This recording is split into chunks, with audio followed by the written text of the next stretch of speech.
Road trip tayo, guys. Road trip. O, diba? Nandito tayo ngayon sa Borlan, Palawan.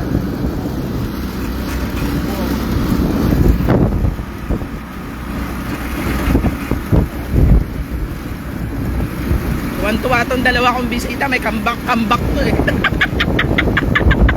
Feeling ano yan? Feeling mag-jowa yan ngayon. Oy, Paps! Shout out! Mama at Papa mo, napakasal uli dito sa Borlan.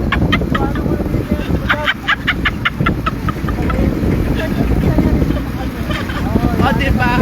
Saya-saya.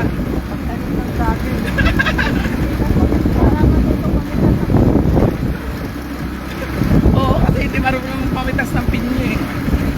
Ikaw na namin to, madam. Patayin namin yun. Balap na kami sa ako. Hindi natandaan ko tayo. Hindi ka pala malulungkot dito eh. Lagi kang inaasar. Parang si Buddha din. Masaktan ko din. Ako naman pikon pag inaasar eh, napipikon.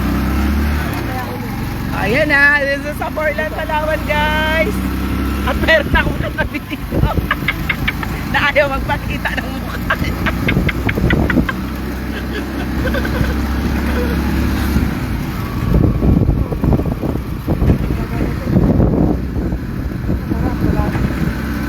na lang atong service ko. Iuwi mo na bahay. Diba?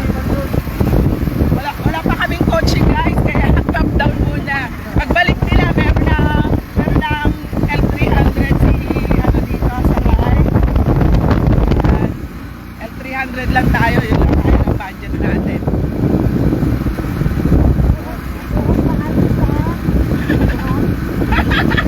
Iikot kami.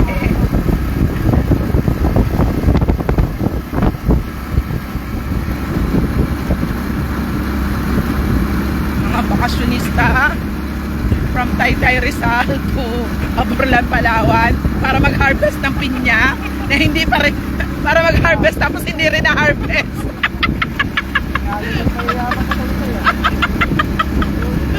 Sa Palawan pa nag-harvest ng pinya.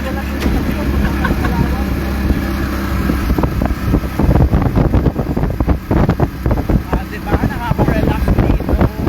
Simpleng buhay lang. At ang the best part dito sa Borlan, kung gusto nyong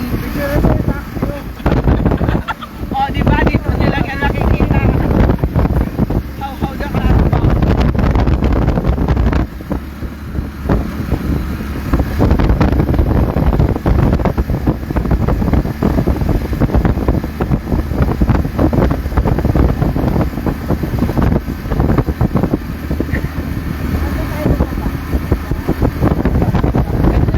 Punta tayo sa dagat. Yung wish ni Junjun na dagat. Papa, diba